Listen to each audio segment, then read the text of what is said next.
Olá pessoal, este é mais um JoJoCast e é o programa que eu tinha me planejado para fazer quando apareceu o trailer da Rosa de Versalhes. A animação vai estrear ano que vem, não sabemos grandes detalhes ainda. O programa vai aparecer num card, caso vocês queiram visitar. E eu tinha feito um roteiro porque eu queria comentar Não Chame de Mistério, que é um dos mangás que a JBC está lançando, um mangá muito importante. É um mangá feminino, é um josei, então mangá para um público feminino, jovem adulto, enfim. É o mangá feminino mais vendido do Japão neste momento e é um mangá muito interessante. Eu fiz uma resenha por escrito para o Shoujo Café, mas achei que valia a pena fazer também um programa comentando a obra da autora, da Yumi Tamura, e falando um pouco sobre história de detetive, que é um assunto que eu gosto bastante. Então vamos lá. A Yumi Tamura nasceu em 5 de setembro de 1962. 5 de setembro é a data de aniversário do meu irmão, aliás. Então é virginiana. Ela estreou na revista Betsukome em 1983, quando ela ganhou o prêmio principal para autores iniciantes da divisão feminina da Shogakukan. O mangá que ela começou publicando é Oretachi no Zetai Jikan, mas ela costumava desde muito cedo ficar mandando histórias para participarem desses concursos das editoras, das revistas, para ver se ela era selecionada. O primeiro mangá, a primeira série dela que fez sucesso foi Tomoe ga Yuku, que tem 8 volumes e foi publicada na Betsukome, claro, é a casa dela, vai ser a principal revista a publicar as obras da autora, entre 1987 e 1990.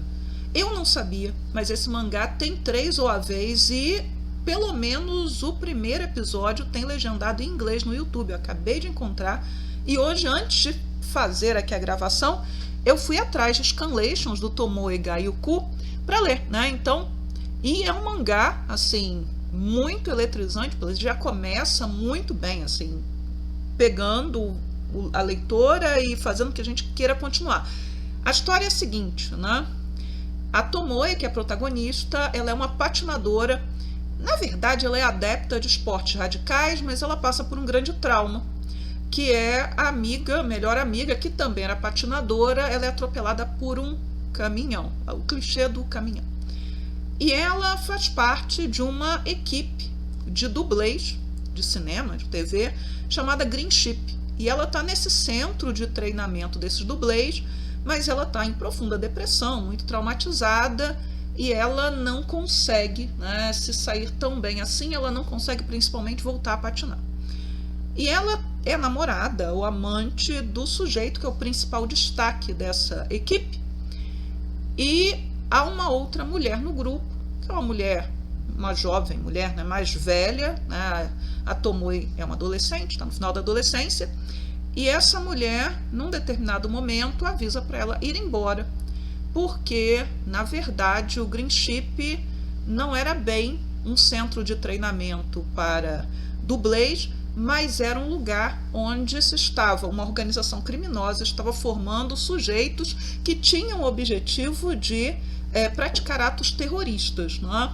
Essa policial ela acaba sendo descoberta e ela é morta violentamente no primeiro capítulo, e esse trauma de ver a policial morta faz com que a Tomoe saia do primeiro trauma e decida fugir, mas ela, pelo menos nesse primeiro capítulo, ainda é mantida prisioneira pelo sujeito que era seu amante, que tem a ordem de matá-la, mas o sujeito não quer matá-la porque ele a ama ou é apaixonado por ela de forma possessiva. Obviamente, a Tomoe vai fugir e vai ajudar a desbaratar essa organização criminosa, mas são 8 volumes e acontece muita coisa só no primeiro volume. Então tem scanlations em inglês, de 6, 7, 8 capítulos, não são nem volumes, até falei, isso é só o primeiro volume, não, isso é só o primeiro capítulo. Então, é um mangá que foi importante na carreira da autora e abriu caminho para obras que vão projetá-la na área que ela se destacou mais até o momento, que é a ficção científica. E aí não tem como não falar de Basara. Eu gosto muito de Basara. Basara é uma história que se passa num mundo pós-apocalíptico em que a humanidade destruiu tudo, coisa básica, e nós temos um mundo onde há magia, tecnologia, e é um mundo bárbaro e que me lembra muito a ideia do Mad Max, tá? Lembrando aí, 1990, 1998, Mad Max estava em alta na década de 1980, né? São 27 volumes e 13 episódios, né, de animação que não deram conta da história, claro. É muito pouco. Eu gostaria muito, né, de que Basara saísse, né, tivesse uma nova animação mais longa e dando conta da história inteira. Então, em Basara nós temos esse futuro pós-apocalíptico. O Japão é governado por um imperador extremamente cruel, e o país ele é zoneado em áreas de governo entre os filhos desse imperador. Mas existe uma profecia dizendo que nasceria o Messias, e a ideia de Messias mesmo, e que esse Messias iria libertar o Japão, né, libertar aquela terra do futuro desse domínio cruel. E aí, no dia em que deveria nascer o Messias profetizado, uma mulher dá à luz a gêmeos, um menino e uma menina. E o que acontece é que o profeta, cego de um olho, porque ele é cego de um olho mesmo, e que é uma das personagens mais importantes do mangá, ele prontamente identifica o menino como o Messias. É claro, né? Uma questão de gênero. Se alguém vai libertar o país, se alguém vai pegar em armas, se alguém vai empunhar uma espada sagrada que estava sendo guardada para isso, tem que ser o garoto. E Basara é um mangá bem legal, porque ele discute essas questões de gênero. A Sarasa, que é a protagonista, a menina, né, se chama Sarasa, ela vai ter que assumir a identidade do irmão quando ele for assassinado. Isso tudo acontece logo no início da história. Estou no primeiro volume, né? Não vou passar disso aqui nesse comentário, estou simplesmente enfatizando algumas questões. Tem uma cena muito marcante do mangá, do anime, que a Sarasa se sente muito atraída pela tal espada sagrada, né? E quando ela um dia ousa tocar a espada, ela leva uma surra do pai, porque como mulher ela tinha contaminado a espada. Então o profeta mago sábio que confundiu as crianças, ele toma a Sarasa debaixo da sua asa para dar-lhe alguma educação, mas alguma educação que seria para uma menina, né? Então ela aprende ervas, o uso das ervas, uma série de coisas. Enquanto isso, o irmão dela, que não tinha nenhuma vocação, que não era o Messias, acaba sendo obrigado, porque a questão é essa, o garoto é obrigado a se tornar um guerreiro, só que ele não é um guerreiro competente. Então, no primeiro embate, né, quando as tropas do Rei Vermelho invadem a vila para matar esse escolhido e o matam, o garoto não tem chance nenhuma. E aí a Sarasa é obrigada, né, pelas circunstâncias, a assumir o papel do irmão. Num primeiro momento, claro, a ideia é de que ela é uma substituta incompleta, quando na verdade ela era o verdadeiro Messias. Só que ela conhece um rapaz, e esse rapaz é um amorzinho, e ela se apaixona por ele, o rapaz por ela, e ela não sabe, nem o rapaz sabe, que ela é a escolhida e ele é o Rei Vermelho, o filho do imperador que deveria matá-la, né? Então a história também tem esse drama aí romântico profundo. É também uma história com muita aventura, com muita violência e muito interessante. E como eu falei, merecia uma nova animação e foi o mangá que deu para a Tamura o seu primeiro Shogakukan Manga Award. Então ela venceu o 38º na categoria Shoujo, isso em 1993. Eu vou sumir um pouquinho, daqui a pouco eu volto. Algo que a Yumi Tamura sabe fazer muito bem é usar cores. E ela tem pelo menos um mangá que é todo em cores. E acho que de todas as autoras que eu conheço, até porque a arte dela é uma arte que pode parecer estranha aos nossos olhos, que não é assim aquela arte perfeita, bonitinha, exuberante, quando ela usa a cor, ela potencializa a beleza do traço, a beleza do seu trabalho. Então aqui tem uma imagem de Basara. Em Basara, eu queria tanto ter um artbook desse mangá, mas em Basara ela faz isso assim de uma forma maravilhosa, né? E as imagens, as ilustrações especiais desse mangá são muito bonitas. Então ela sabe usar a cor, e o traço dela mudou bastante.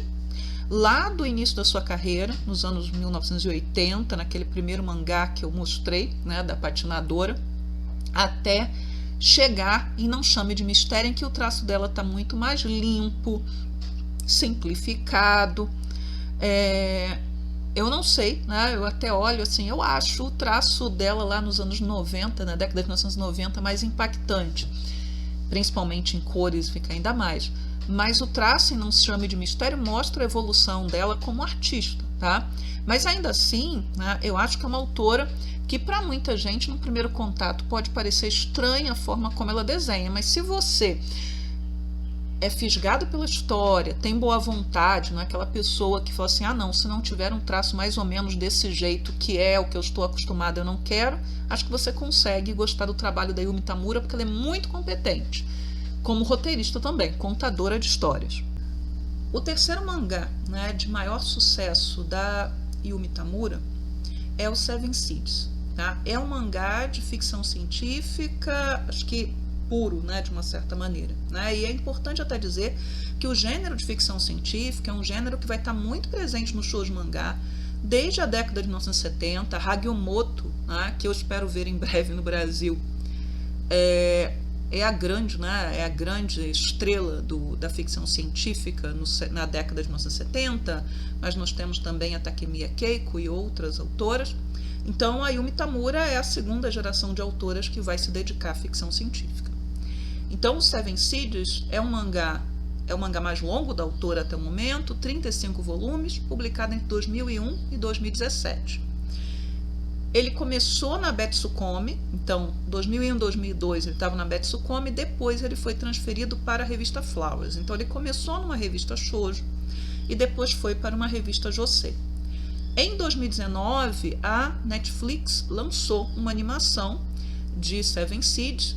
A animação teve 2 temporadas e teve 24 episódios. Eu comecei a ver a animação, não achei muito boa.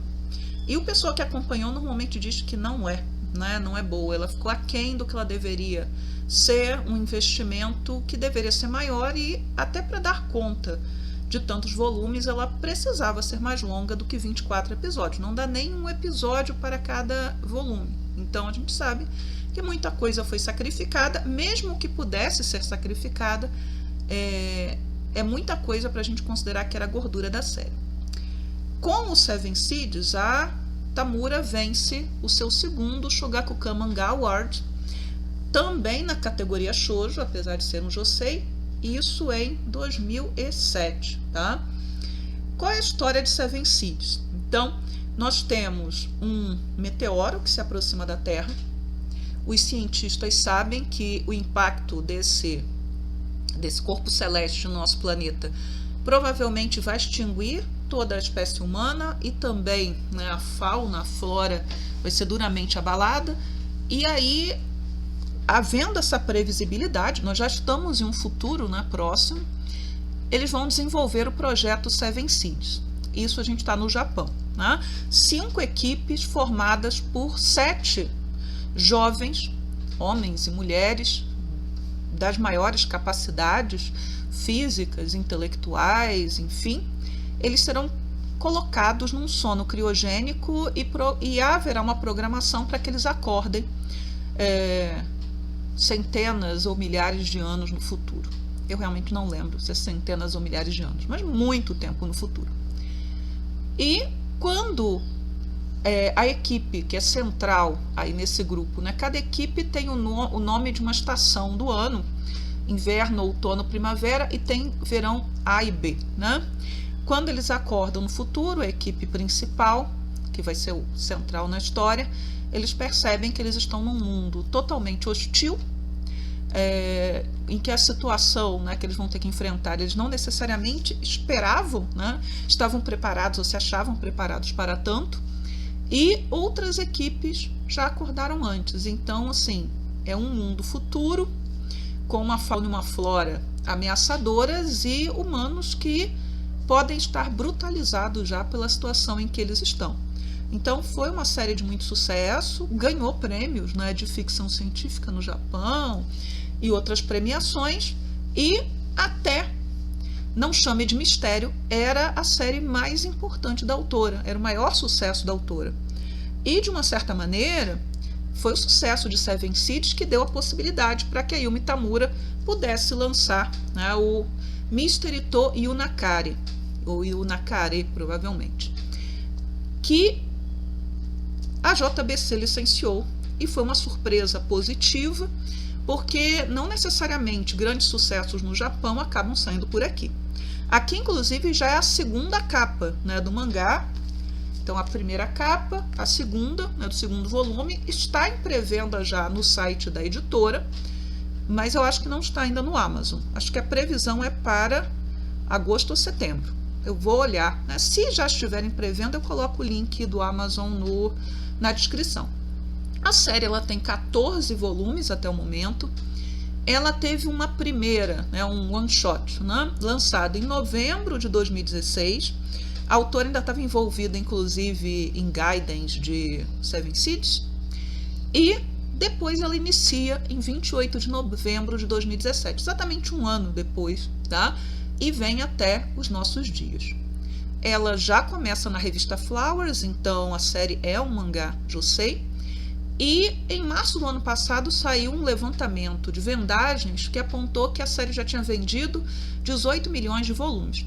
Olha, isso para qualquer mangá que não seja um arrasa-quarteirão shonen é muita coisa. Então, assim, se eu pego um volume de One Piece, um volume só de One Piece vende por semana, numa primeira semana, 2 milhões de exemplares e vai vender no seu curso de um ano uns 3 a 4 milhões. Então, eu não estou falando de One Piece, eu não estou falando de um grande título shonen, eu estou falando de um mangá normal e que vale para shonen, para seinen, para josei, para shoujo, para qualquer demografia. Então, é uma grande vitória, tá? Uma autora ter seu mangá com uma vendagem tão grande. E se for nesta batida, a gente não sabe quanto tempo ela vai publicar o Não Chame de Mistério, talvez seja um mangá que vai competir para ser um dos shoujos mais vendidos da história, tá? Muito bem. Não Chame de Mistério também vai receber o Shogakukan Manga Award. Até comi um Rzinho ali. Em 2021, só que na categoria geral. Isso é importante, porque normalmente a categoria geral, que é a categoria de maior prestígio, ela acaba sendo vencida por mangás seinen, então mangás para o público masculino jovem. Quando sai disso, não raro sai para entregar para um shonen, né, que tenha saído ali da curva. Então raramente é para um mangá feminino, e os josei acabam ganhando prêmios na categoria shoujo. O Não Chame de Mistério também ganhou este ano o 74º prêmio do Ministério da Educação, Cultura, Esporte, Ciência e Tecnologia para o incentivo da arte na categorias de mídia. Então, assim, o Japão não tem um Ministério da Cultura separado, o Ministério da Ciência e Tecnologia separado, dos esportes é um ministério só. E até queria abrir um porém, porque às vezes a gente reclama aqui no Brasil. Isso foi muito comum nos governos anteriores, né? Nos nossos infelizes governos anteriores. Acabou com o Ministério da Cultura, acabou com o Ministério dos Esportes e até por questões de disputa de cargos, né? Se quer ter um ministério separado para cada uma dessas áreas, né? O status de ministro. Mas o fato de você ter um ministério juntando cultura, esporte, ciência e tecnologia não quer dizer que você não se preocupe com isso, tá? Simplesmente uma outra forma de arrumar, que poderia ser tentada aqui no Brasil também, em que se criaria um grande ministério guarda-chuva com secretarias atuando, né, nas respectivas áreas.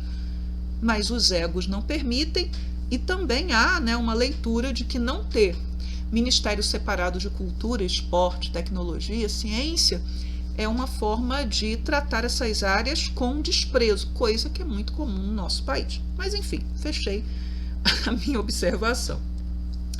Qual é a história, né, de Não Chame de Mistério? E aqui é a última capa, né? E esta última edição está há 4 ou 5 semanas, 4 semanas, se não me engano, entre os 30 mangás mais vendidos do Japão. Começou em 11º lugar, depois na semana seguinte subiu para o primeiro, aí na semana consecutiva estava em segundo, porque a Katsuki no Yona, que também é publicado pela JBC, assumiu o primeiro lugar, e nesta semana, a última, a Katsuki no Yona já sumiu do ranking, mas Não Chame de Mistério está ali em 16º ou 17º lugar. E eu ainda acredito que vai estar na semana que vem entre os 30 mais vendidos, que não é pouca coisa no Japão, né? Precisa enfatizar isso. Vamos lá. O protagonista da história é o Totono Kuno. Ele é um jovem universitário, ele mora sozinho, né, num pequeno apartamento, esses que a gente vê com frequência em anime e mangá, e ele acaba, no primeiro capítulo, que o volume 1, ele tem a primeira história publicada, né, que é o Gaiden, que é a apresentação da personagem. E tem a primeira parte da segunda história, que vai terminar no volume 2. Então, ele acaba sendo levado para a delegacia de polícia e ele é acusado de ter assassinado um colega de faculdade, com o qual ele não se dava bem. E o Kuno, ele é inocente, a gente sabe disso. Ele é inocente, mas por que ele está sendo acusado? Quais são os indícios? Quais são as provas? Qual o percurso que a polícia está fazendo? E este rapaz, né, ele mostra na sua estadia ali na delegacia, acho que ele fica 4 dias, né, retido na delegacia. Eu não sei como funciona o sistema judicial japonês. Tudo nesse primeiro episódio me pareceu muito abusivo em relação a ele. Mas aí ele fica, né, lá na delegacia e ele vai fazendo a análise psicológica dos policiais, ele vai observando, ele vai manobrando e ele consegue que os policiais, principalmente os 2 policiais mais jovens, né, que é um policial homem e uma policial mulher, eles acabem o ajudando a conseguir as provas que apontem para a sua inocência. E aí, dentro desse primeiro episódio, apesar de termos uma situação, né, que é uma situação de mistério, de assassinato e de acusação falsa, o centro das discussões são as questões, né, o centro da discussão é a relação entre pais e filhos, né? Eu não sei porque eu efetivamente não li Não Chame de Mistério, né, dizer assim, eu estou relendo. Não estou relendo, eu estou lendo pela primeira vez. Não tinha pego o mangá para ler, não. Então, Não Chame de Mistério, eu não sei se o Kuno, como é que é a família do Kuno, mas por esse primeiro episódio a gente confia que ele não tem uma boa relação com seus familiares, principalmente com o pai. Então, na conversa, na interação com os policiais, ele tenta ajudar os policiais a entenderem melhor os seus filhos, mesmo que não seja efetivamente aquilo que ele acha que está fazendo. Tá? Ele tem uma cultura geral ampla, mas é uma cultura geral de almanaque, assim, de série de televisão, de cinema. Não é bem uma cultura geral de conhecimentos profundos de psicologia ou qualquer coisa. E uma outra questão discutida nesse primeiro capítulo são as questões de gênero, né? Porque a única policial do distrito ela é discriminada, fazem pouco caso dela, porque ela junta 2 estigmas, ela é mulher e ela é jovem, né?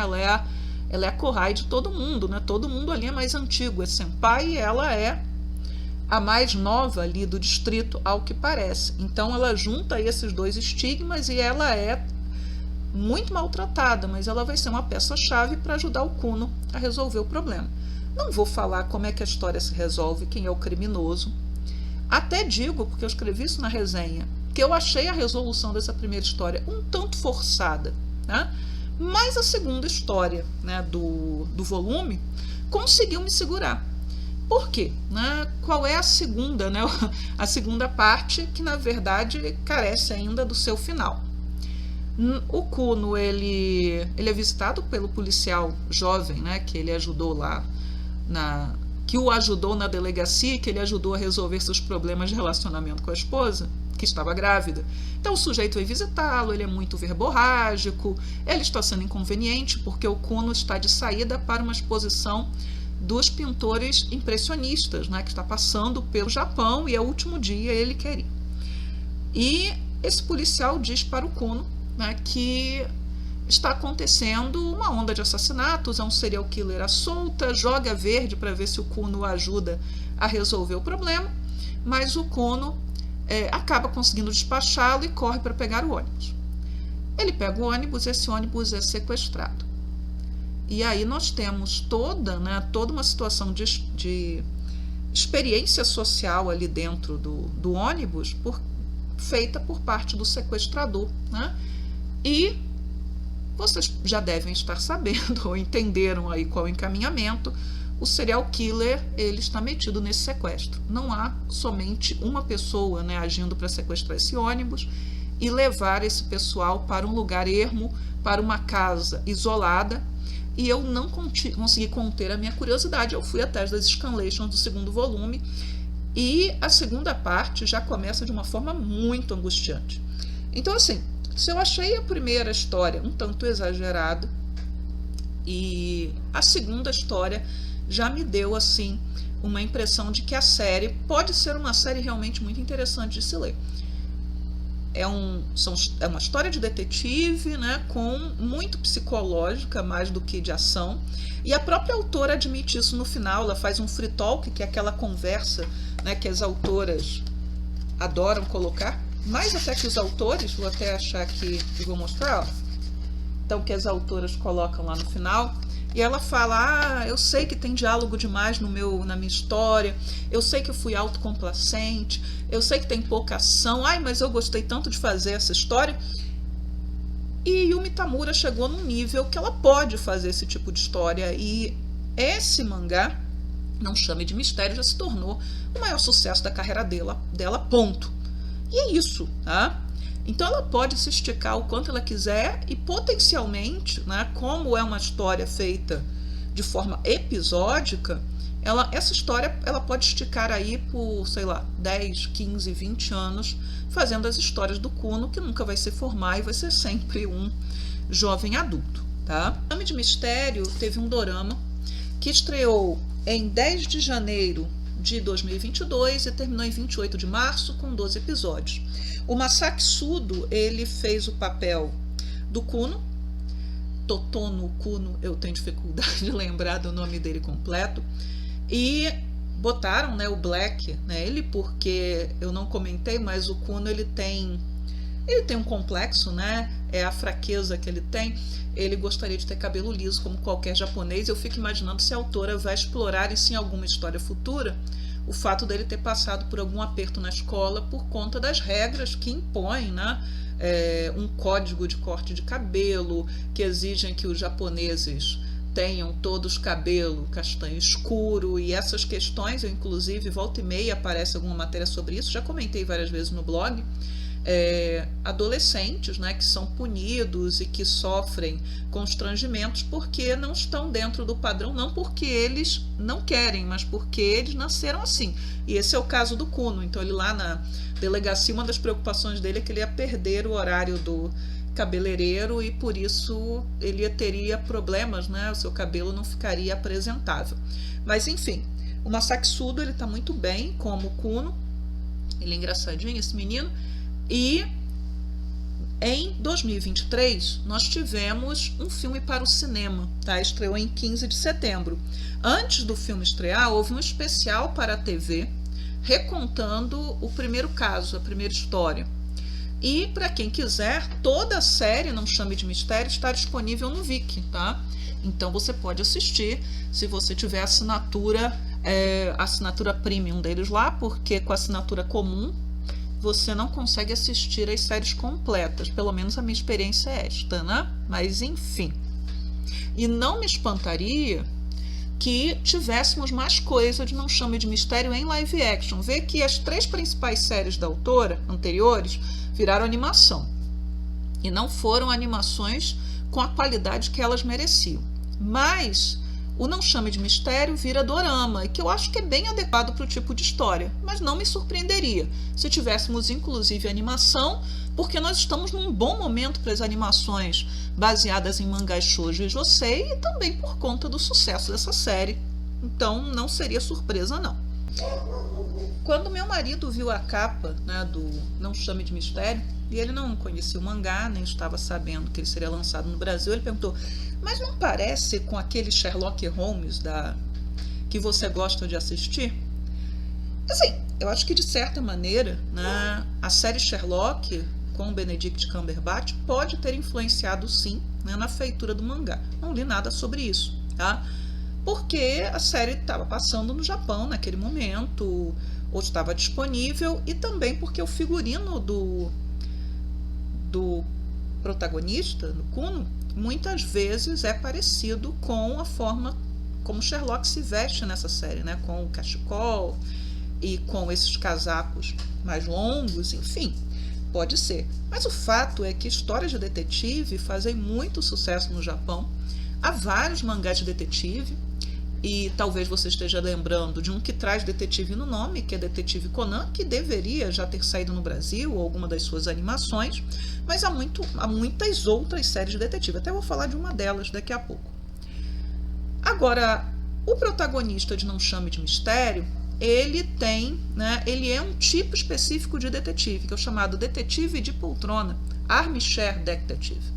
É aquele sujeito, né, que ele não vai atrás do crime, ele não vai procurar pistas, ele não vai falar com suspeitos, ele é um sujeito que ou é preguiçoso demais para se mover para fazer essas coisas, ou ele, por não ser um detetive profissional, e o protagonista, ele vive, né, falando, eu sou só um estudante universitário, eu não tenho, né, eu não tenho nenhuma experiência, né, nenhum interesse em resolver, né, mistérios. Então o Kuno, ele sempre tenta sair pela tangente, mas o fato é que é um tipo específico de detetive que ele acaba sendo consultado, que ele chega à resolução dos mistérios sem necessariamente colocar a mão na massa, né, fazer o trabalho sangrento muitas vezes.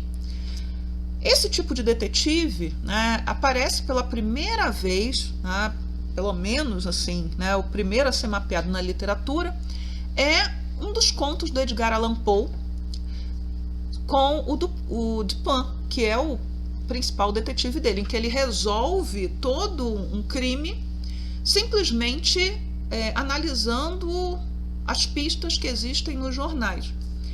Aqui a gente tem o irmão, né, do Sherlock Holmes, né, que é o Mycroft Holmes, que é 7 anos mais velho que o Sherlock, e ele é também outro caso de detetive de poltrona, porque quando ele faz a sua primeira aparição no conto O Intérprete Grego, o caso do intérprete grego, em que o Holmes, assim, de surpresa, diz para o Watson, eu tenho um irmão, vamos lá visitar ele. E o Watson, mas eu te conheço há 10 anos e você nunca falou desse irmão? Ah, porque faz exatamente esse tempo que eu não falo com ele. Enfim, aí ele vai lá e o Mycroft, que é uma versão mais pesada, né, mais robusta do Sherlock, porque e fica muito claro que ele não costuma andar muito, se exercitar muito, ele é um sujeito que gosta de ficar lá no canto dele, pensando, resolvendo os seus problemas mentalmente, e faz parte de um clube, que é o Clube Diógenes, em que a regra principal é que ninguém pode conversar no clube. E aí ele interpela o Holmes e fala assim, você demorou muito para resolver tal caso assim, eu tinha conseguido chegar ao criminoso só pelas notícias de jornal, só pelos indícios, né, que chegaram na minha mão, e você está perdendo a forma, né, você não conseguiu ir tão rápido na resolução. Outro detetive, né, de poltrona, ele também vai ser criado, né, The Man on the Corner, se não me engano, pela baronesa Orczy, que é a criadora do Scarlet Pimpernel. Ela escrevia também romances policiais, ela cria uma mulher detetive, e ela também criou um detetive que era exclusivamente assim, né? Ele conversava com uma mulher repórter, e aí ele ia resolvendo os crimes. Agora, qual foi, né, a primeira história de detetive do Ocidente, né, de uma certa maneira? Há muitos anos atrás, é uma coletânea que eu não comprei, né, com as melhores histórias de detetive, e havia histórias de detetive de origem chinesa, etc., e por aí vai, contos do Edgar Allan Poe, mas a primeira que abria era Édipo Rei, tá? Então, Édipo Rei, né, a peça do Sófocles, que é o que vai encapsular, né, um dos mitos de Édipo, que depois vai ser usado pelo Freud, e por conta disso a gente acaba só lembrando dessa versão do mito de Édipo. Ela é a primeira história de detetive da literatura ocidental. Por quê? Né? Então, se você não conhece essa versão do mito, Laio e Jocasta, né, governam a cidade de Tebas. Jocasta está grávida e Laio, né, que é o pai, ele vai consultar o oráculo para saber, né, o que vai ser dessa criança que vai nascer. E o oráculo diz que a criança é amaldiçoada, que ela vai matar o pai e casar com a mãe. E aí Laio, quando nasce o bebê, pega aquela criança e abandona a criança na floresta para morrer. Toda criança abandonada nesses mitos, seja na água, seja na floresta, ela vai ser encontrada por alguém, normalmente um pastor. E aí um pastor encontra o bebê Édipo, cuida daquele bebê que estava machucadinho, que já estava fraquinho, e um rei que não tinha filhos, passando por ali, vê aquela criança. Isso também é típico dos mitos gregos, né? E aquela criança é tão bonita que só poderia ser o filho de um príncipe, de um rei. E ele pede que o pastor lhe dê aquele bebê, e o pastor dá a criança para ele, e ele cria aquele menino como seu filho. Quando Édipo está no final da adolescência, ele está numa viagem, ele vai consultar o oráculo também, e o oráculo lhe diz: olha, você é maldito, você vai matar seu pai e casar com a mãe. Então ele decide abandonar a sua cidade, deixar tudo para trás, porque ele ama aquela sua família e ele não pode correr o risco de matar ninguém, né? E aí no caminho ele encontra com um desconhecido, os dois se estranham na estrada e ele mata esse desconhecido. Esse desconhecido era o seu pai biológico, era o Laio. Aí ele chega nos arredores da cidade de Tebas, e Tebas está sendo atormentada por uma esfinge. Eis a esfinge e Édipo, né? E a esfinge coloca para Édipo uma charada, né? Qual é o animal que de manhã anda com 4 patas, à tarde anda com 2 patas e à noite anda com 3. E Édipo resolve, né, aquele enigma, é o ser humano, é o homem, e o prêmio, né, para quem livrasse a cidade dessa esfinge era se casar com a rainha viúva, que era uma mulher muito bonita. E aí Édipo se casa com a rainha Jocasta, tem filhos e filhas com ela, mas muitos anos depois a cidade começa a ser atormentada por uma série de catástrofes. E ele supõe que os deuses, né, estejam cobrando, né, alguma coisa. E Édipo manda reunir, né, investigar, e chama testemunhas, e várias testemunhas vêm, aparecem e contam coisas que viram, que ouviram. E aí ele chega à conclusão que ele é o culpado, né, dessa desgraça toda, que ele matou o pai, se casou com a mãe, cometeu atos que não eram atos adequados, né, vistos ali como lícitos, e a Jocasta, a esposa-mãe, né, de Édipo, ela acaba enlouquecendo, né, de uma certa maneira, e ela comete suicídio e se mata, se enforca. Quando Édipo chega, encontra a mãe e esposa morta, pega lá os alfinetes da roupa da Jocasta e fura seus próprios olhos, né, e fica cego. Mas isso é só uma das versões, né, do conto de Édipo, é a mais conhecida. Então é considerada primeiro, né, a primeira história de detetive, porque Édipo, para chegar ao objetivo, ao criminoso, que é ele mesmo, ele vai chamar testemunhas, ele vai investigar indícios e por aí vai. Mas o gênero, né, romance policial, história de detetive, ele é do século XIX, ele está ligado à sociedade industrial europeia. Embora tenhamos histórias de detetive em outros lugares, como na China, né, até comentei rapidamente, mas ele é típico do século XIX, porque a cidade, né, as cidades industriais da Europa, elas vão ser cada vez mais inchadas e elas vão ter seus problemas sociais agravados, então os crimes na cidade serão notáveis e notórios. Então, você tem crime, você tem polícia, você tem detetive, você tem gente que vai escrever um gênero sobre isso. E, ao mesmo tempo, a Revolução Industrial barateia, né, o papel, a tinta, e possibilita a produção em larga escala, né, de jornais, de revistas, Então, Holmes era publicado numa revista, né? Não era publicado encadernado de uma vez, de livros baratos, e também se aumenta dentro da Europa, principalmente nos Estados Unidos também, o número de pessoas alfabetizadas. Não estou falando com grande instrução, mas capazes de ler, tá? Ler essas histórias que muitas vezes eram baratas e circulavam de mão em mão, né? Porque uma coisa, o fato de você não ter dinheiro para comprar não quer dizer que você não vá conseguir ter acesso, né, a um livro que foi descartado, uma revista que foi descartada, que foi emprestada e por aí vai, tá? No Japão, né, o grande divulgador do romance policial europeu, né, ocidental, e que vai ser o criador do romance policial moderno no Japão, se chama Edogawa Ranpo. Inclusive, ele é referenciado em vários mangás, em vários animes, e ele nasceu em 1894 e vai morrer em 1965. O nome verdadeiro dele era Taro Hirai.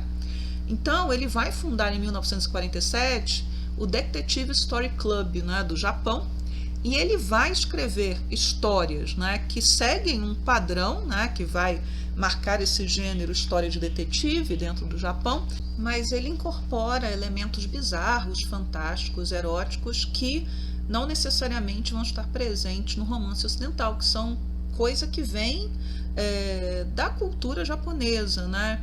Então ele vai ser referenciado em um mangá da Clamp, ele vai ser referenciado pelo Suehiro Maru, ele vai aparecer em muitos materiais, né? De mangá, anime e outros, tá? No Japão existem séries policiais e de detetive. Eu destaquei uma que eu gosto bastante, né? Que é o Kindaishi Shonen Jikembo.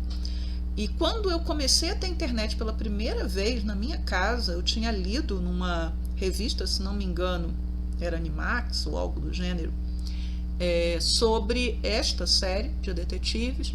E foi a primeira coisa que eu procurei quando eu entrei na internet na minha casa, né? Foi informações sobre este mangá, tá?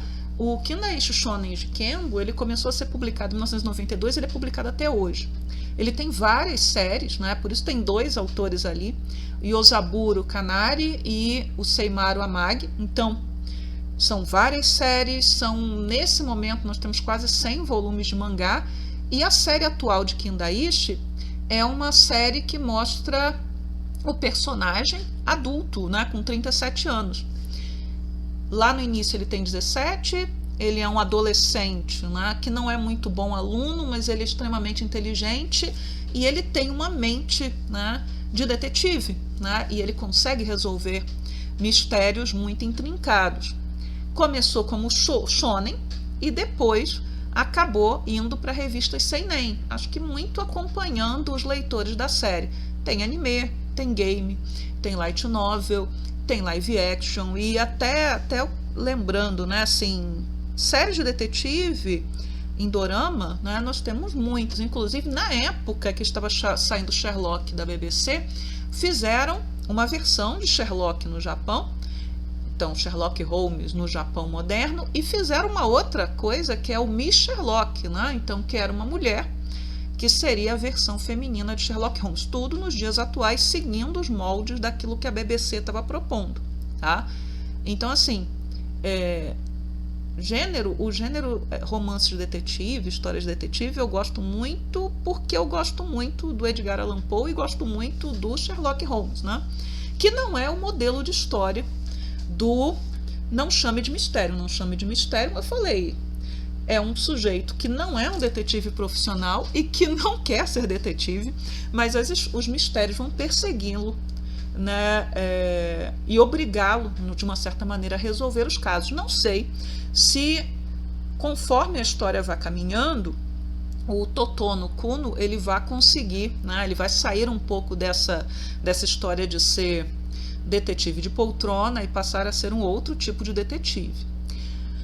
Algo que eu tenho que elogiar na edição da JBC é que, lendo o mangá, a gente percebe o quanto deve ser difícil traduzir e adaptar essa história, Não somente pela grande quantidade de diálogo, não é disso que eu estou falando, mas porque há muitos jogos linguísticos, né, de kanji.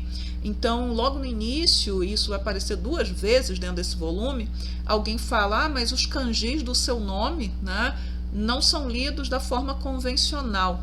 Aliás, né, eu devo ter um post lá no blog, porque isso saiu no Sora News, né, que é um site japonês que publica também as matérias em inglês, falando como no Japão, né, nos últimos anos, e aí colocam uns 10, 15 anos nisso, muitos pais têm dado nome às suas crianças usando leituras pouco convencionais dos kanjis, e é isso que acontece no nome do Kuno, né?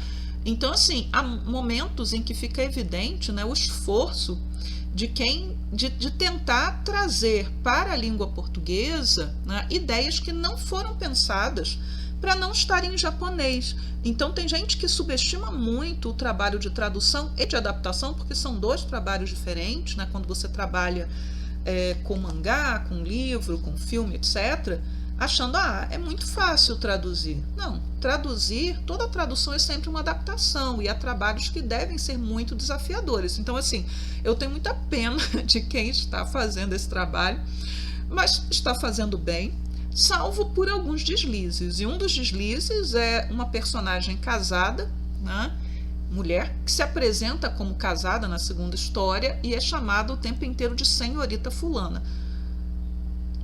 Eu não sei por que isso, mas toda vez que eu lia me dava nervoso. Mas, enfim, é um problema, mas é um problema que, enfim, não compromete a obra, apesar de me incomodar bastante. Vale a pena acompanhar as histórias, né, do Totono Kuno? Eu acredito, né, que se você gosta de histórias de detetive, de recorte psicológico, certamente você vai gostar da história. Se você não tem, assim, não é muito acostumado com o traço da Yumi Tamura, talvez você ache estranho no primeiro momento, mas logo a coisa deve se assentar, porque a história vai andar. E aquilo que eu percebi, né, no encadeamento desse segundo caso do volume 1, é que esse caso é muito bom, né, mas ele é muito torturante. Por quê? Porque é um jogo psicológico em que você tem um criminoso, que é um serial killer, que tortura as pessoas. Não necessariamente fisicamente, embora a forma como ele use, né, como ele esteja matando as pessoas, seja extremamente cruel, também não vou dizer qual é, mas, assim, é porque vai crescendo a ansiedade e a angústia de quem está lendo. Então, assim, comprei o volume 1, comprarei o volume 2 e vou continuar acompanhando, e acredito que eu não vá me decepcionar. E é muito bom ter a Yumi Tamura no Brasil. Isso quer dizer que eu esteja com esperança de ter, por exemplo, a Basara dela aqui? Não tenho esperança, tá? Não acho que seria uma aposta, uma boa aposta para nenhuma editora, a não ser que aparecesse uma nova adaptação do mangá para animação. Aí é uma outra história. Da mesma maneira, Seven Seeds é um mangá muito longo, tá? Há outras coisas, né, que talvez as editoras pudessem publicar antes, sem arriscar um Seven Seeds. Principalmente se eu estou falando de ficção científica shoujo, josei, eu apostaria numa Hagiomoto, eu apostaria, já falei isso muitas vezes, já escrevi isso várias vezes, em They Were 11. Eu estou usando o título em inglês, porque eu não tenho de cabeça o título em japonês, tá? Mas esse mangá da Hagiomoto é redondinho, é um primor e é um volume só, né? Hagiomoto tem outros mangás de ficção científica curtos e até mais longos. Então, um clássico da ficção científica dela é Marginal, poderia ser lançado aqui também uma história de um futuro pós-apocalíptico. Takemiya Keiko, se eu tivesse que lançar, eu começaria com ficção científica, eu não começaria com um mangá shonen ai, né, que são os BL primitivos, né, os antecessores dos BL. Eu começaria com Terra E, que é um shonen de ficção científica. Mas, enfim, não sei o que escolho nada. De qualquer maneira, foi uma boa surpresa. Eu fiquei muito feliz com esse anúncio e fiquei muito feliz de poder ler esse mangá. Então, se você assistiu até o final, vê que eu não dei spoiler nenhum. Consegui me segurar, até pensei em criar uma sessão de spoiler, mas não dei. Se você chegou até aqui, gostou, né, do vídeo, dê o seu like. Se não gostou, dê o seu dislike. Se acha interessante o conteúdo, tem mais coisas para assistir por aí que eu tenha produzido. E também se inscreva no canal, tá? E um abraço e até o próximo programa. Tchau, tchau!